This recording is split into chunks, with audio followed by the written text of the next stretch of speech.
Today, we will tell you the story of an Arab young man who decided to spend the summer vacation in one of the villages in the countryside. During this vacation, he lived the worst days of his life. What were the events he experienced?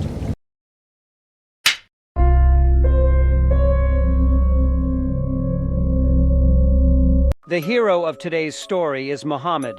He is 32 years old, specifically from Egypt, and lives in Saudi Arabia.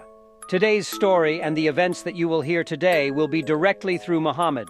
Muhammad says, "I am a person who lives in Saudi Arabia, me and my family, and the events of my story happened when I was 17 years old, when I decided to go spend the summer vacation in Egypt with my father's family at my uncle's house.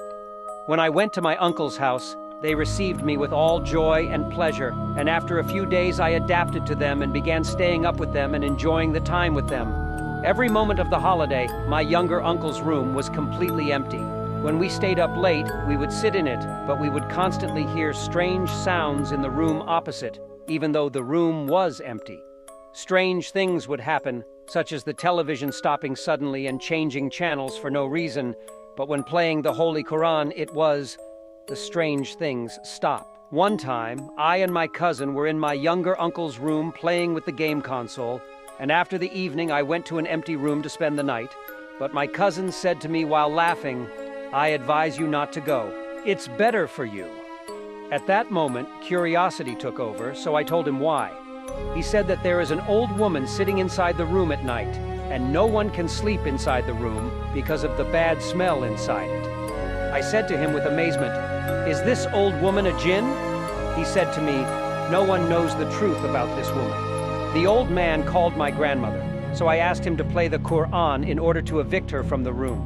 He said to me, "Are you crazy? This room has been hers since my grandfather and grandmother lived in the house. When she bought it, she was inside that room, and if anyone tried to evict her, she would kill him or harm him. No one dared to bother her, so I was curious, so I asked him to let us enter the room. He refused at first, but after a while of insistence, he agreed. We entered the room and lay down on the bed. At first, the room was normal, and after half an hour, we began to feel drowsy. We fell asleep, and after a while of sleep, we heard a knock on the door. When my cousin and I woke up, we felt cold and felt like someone was watching us. We felt uncomfortable and started to smell a foul odor that I had never smelled in my life, like the smell of a rotting corpse. We looked at the chair that was in front of the bed and found a woman wearing an abaya. Her clothes resembled those of villagers. I was filled with horror when I looked at her face. My cousin was more shocked than me and did not move. After 5 minutes, the old woman disappeared and we were able to move. But the bad smell did not disappear. We understood that this woman was sending us a message to leave the room before she harmed us.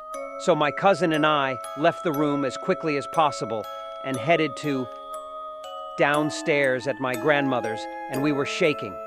We told her the whole story from beginning to end. She said to us, "Don't be afraid. I will explain everything to you." She said, "When your grandfather and I were at the beginning of our marriage, we found this house and we bought it even though its price was cheap. When we cleaned it, we started living in it, and then strange things began to happen to us. What the mind imagines.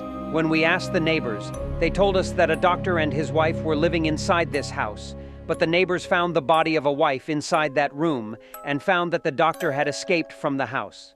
After that, people began to see the doctor's wife inside the house, and the house became terrifying for people. Years after the incident, a person bought the house from the government, and after a week he fled from him and offered it for sale at a cheap price, and you bought it. Story, we were shocked and went back inside the house. At night, the woman appeared to us and told us to leave the room, close it, and live inside. The house was in peace, as long as we did not approach the room. We carried out her request and did not enter that room since then for 45 years until you entered, and the blood froze in our veins, me and my cousin. In the morning, I fled directly from that house and went to spend a night in a hotel until my father came to take me from Egypt and returned to Saudi Arabia. And since that day, I did not return to my grandmother's house in my entire life.